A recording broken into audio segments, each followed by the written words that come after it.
Ano nga ba ang plano dito sa farm na ito? Maaga pa lang ay sinimula na nila Kuya Nino ang paghukay para sa gagawing Poso Negro. Dito kasi sa dulong bahagi na ito, itatayo at ilalagay ang baboyan at manukan para sa farm na ito.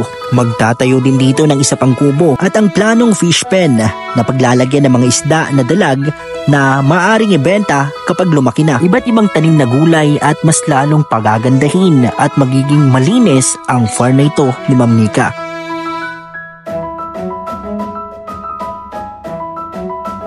Ito po, malinis na. Malinis na po. Yan. Nilinisan na nila Ate Grace at ni Daniela. Malinis na po dito. Ito, coffee. Yan. Dito sa souvenir na baso. From ano ito? Sana pa ito? Nung birthday pa ni Dara na baso. Lahat ng mga K-boys meron ito. At mga Kalinga partners na nag-attend ng birthday celebration. Ay si Labi. Labi, kape mo! Mamaya na? Yes! Dahil na mainit. Malamig na.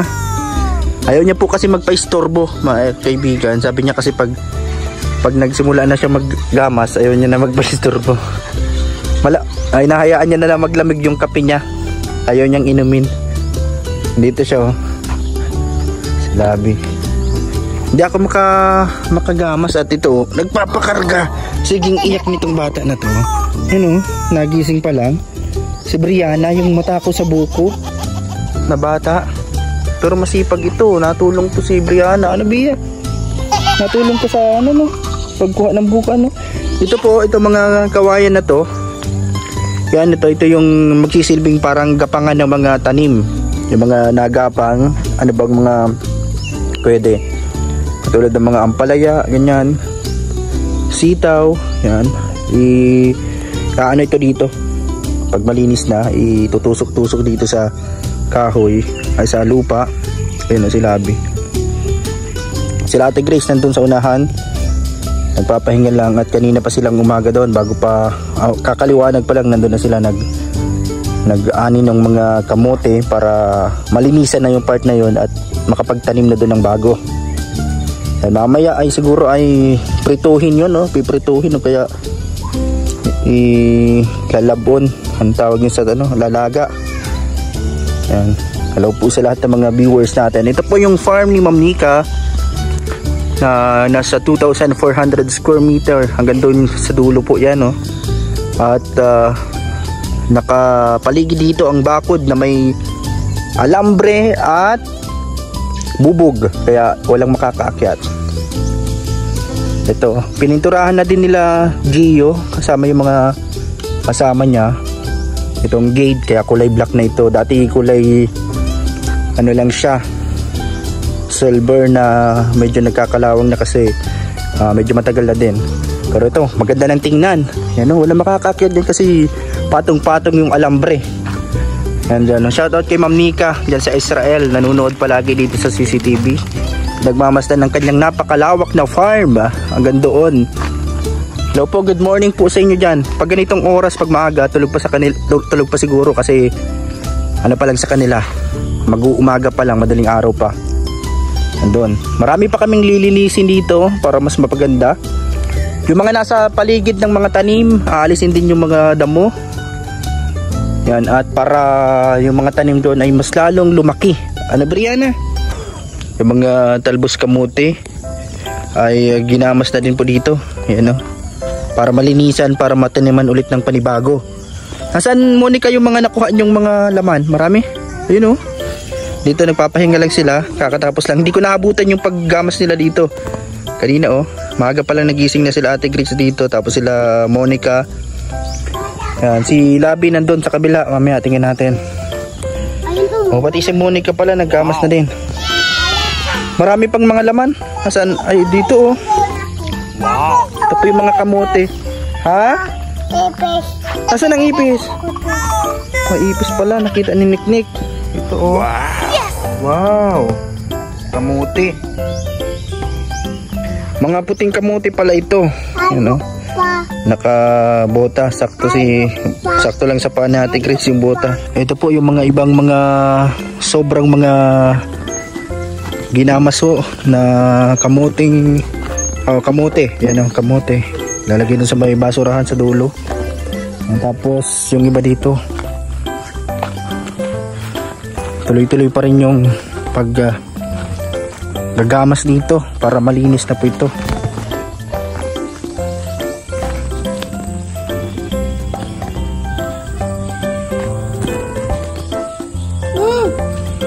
Hi, shout out.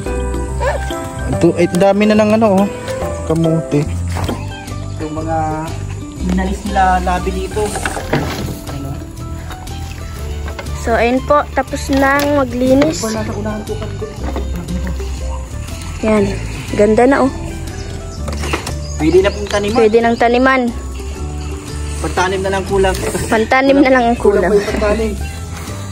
Ano ba pwedeng itanim dito? Suggest ko pa nyo. Ang gandang tingnan pag malinis ang paligid. Ayan, oh.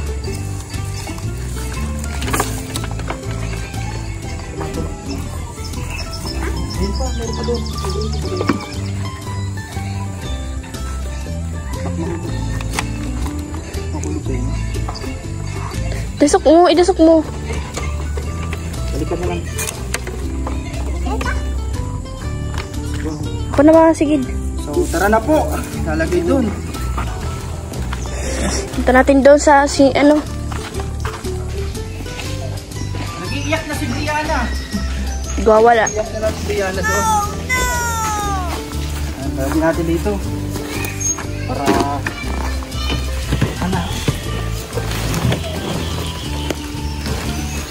dito namin iniipon at ito po yung mga naipon na nakuha ni Ate Grace ng mga kamote. Ang hollow block dito.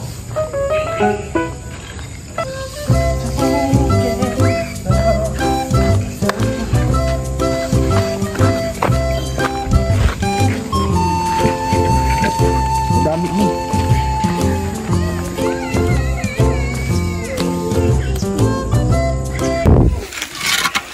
Lagyan natin daw doon sa gilid para nakaipon na dito lahat.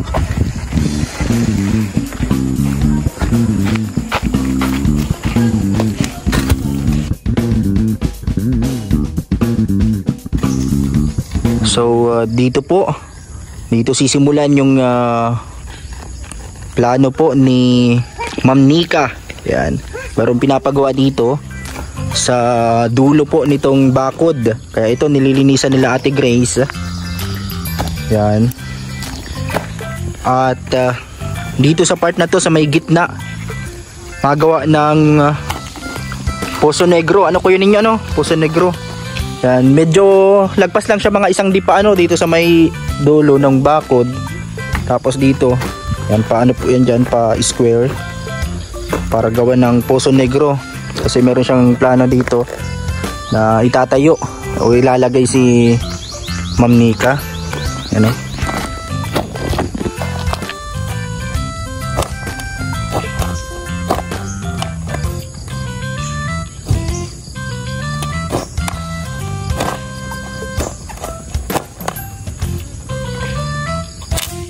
Dito po naguhukay si Kuya Ninyo. Tapos si Ate Grace dito sa ito po ang nangyari sa pala, oh. Meron pa isang pala doon, Kuya Ninyo. Ito na po, oh. Malambot na. Ano na siya? Nasa yung karugtong niyan?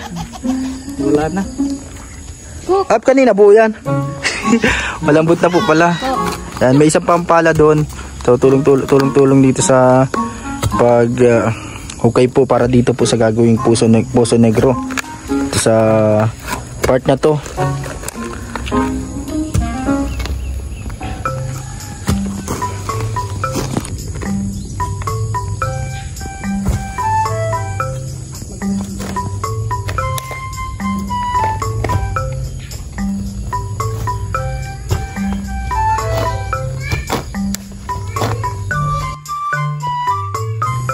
Yan, dito po sa may gitna na part, yan na malapit sa unahan, ano.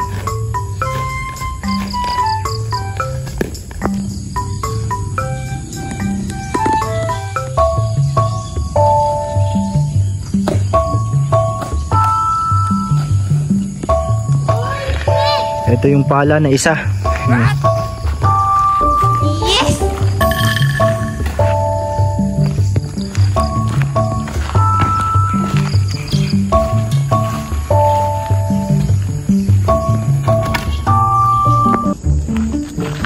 Ito po. Ito yung mga tanim dito. Yan, mga kalamansi. At ito, puros kalamansi yan dyan. At meron pong plano dito si Ma'am Nika na gagawin. At sinisimula na po nila Kuya Ninyo at ni Ate Grace. Dahil dito po sa part na yun, sa dulo, sa may side, dito po ay gagawa ng babuyan. Na alagaan na baboy or mga inahin na baboy na papaanakin. At syempre, yung Poso Negro doon, gagawa ng Poso Negro. At may isang plano pa si Ma'am Nika dito na itayo yung isa pang kubo doon sa part na yon. Pero medyo maganda daw po na kubo. Abangan po natin yan. At syempre, marami pang gagawin dito para mas mapaganda ang farm po ni Ma'am Nika. Dito po sa napakalawak na farm na napapanood nyo sa vlog natin. So tara, doon tayo sa kubo. Mamaya ay tingnan natin din ulit doon. Maraming salamat po sa inyong patuloy na panunood po sa ating mga upload, sa ating mga premiere, mga update po dito po sa ginagawang project dito sa farm na ito. Ito po yung ginagawang Poso Negro dito. Tapos sisimentohan daw po yan dyan sa part na yan, sa may gitna na ito. Yan. Ito po yung magiging Poso Negro po para sa itatayo po o gagawingan dito, babuyan at manukan ni Ma'am Nika, yung kanyang plano po. At ito si Kuya Ninyo ang paragawa dito ng mga gagawin. At ito katulong niya si Ate Grace. Ito yung update dito sa sinisimulan po na proyekto. At doon po yung sabi ni Ma'am Nika na tatayuan po na isang panibagong kubo po, pero mas maganda po yon. Abangan po natin kung anong klaseng kubo po yung plano dito. Yan. Ito po. Tibay pala si Ate Grace magbungkal nito. Yan. Palit-palitan sila. Kanina si Kuya Ninyo. Mamaya si Kuya Ninyo na naman ulit. Yan. Ito po yung mga naipon. Ay, tatarambak pala yun, yan, gagamitin din pang yung mga panambak sa gagawing kubo po dito or bahay sa may side na ito. Yan,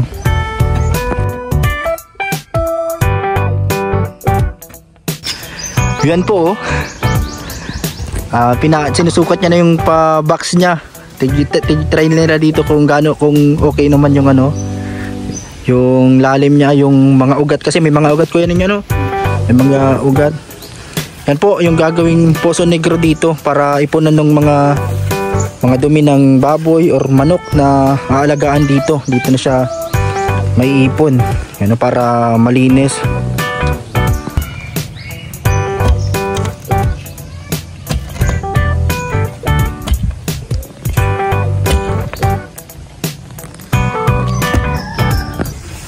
So eto pa rin, alagay natin doon sa unahan yung mga ilang hollow blocks pa rin po dito para malinisan na po dito sa part na to.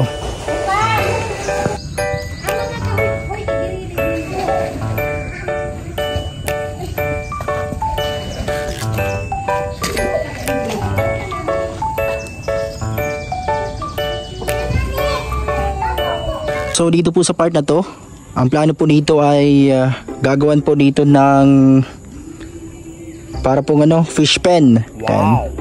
Yan yung gusto ni Ma'am Nika dito na lagyan ng isdaan po, palaisdaan.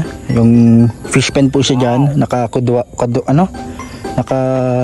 kwadrado. Yan, box dito sa part na to para alagaan ho ng mga dalag, mga catfish po yata. Ayan, yung mga pwedeng ibenta kapag lumaki na dito po sa part na ito.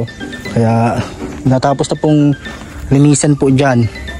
Ito ay hukayin din dito, pa box siya, yung parang rectangle na part po dyan. Ito yung ginagawa ditong Poso Negro. Yan. Ito yung mga ibang mga nahukay po na lupa. Papunta yan dito kuya ninyo para rectangle doon sa part na yon, pahaba po. Yan o. Kasi dito po may puno kasi dito ayo. Ito yung ano niya po ito yung kanyang pagitan dito sa bakod hanggang dito po sa ano na to. Yan. Punta po dyan sa kagawan po na kulungan ng baboy at alagaan na baboy. Diyan po sa part na yun sa gilid. Yan, nandito po siya sa may gitna.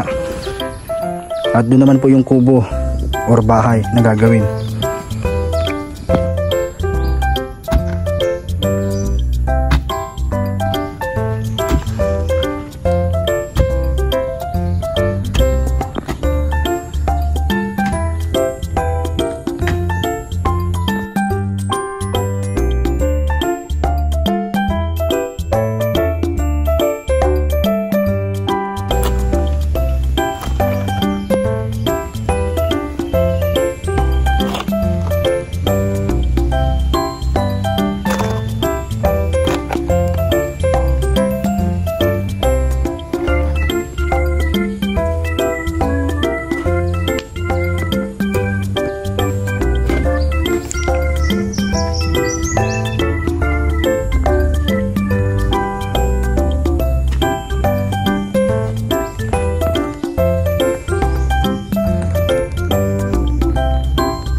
So salamat po sa panonood ninyo sa ating channel, Pao Franz Vlog Official YouTube channel. Yan o. Wow. Titingnan natin yung nagawa ngayon dito nila Kuya Ninyo. Yan, dito sa ginagawang Poso Negro po para sa deposito ng babuyan at manukan. Dito po sa dulo na part na yan. Yan po. So medyo ano na pala, malalim na palang masyado. Medyo malaki-laki na. Ano? Ito po yung update. Yan papalalimin pa yan. Dito po, may mga ugat po pala dito. Ano, malalim na dito sa part na to, pero hanggang dito pa po yan para po sa Poso Negro. Dito sa gagawing babuyan at manukan po dito sa dulo na part po na ito ng farm ni Ma'am Nika. Yan. Ito po ay papalakihin pa po ito at lalaliman pa. Yan Merong mga puno dito.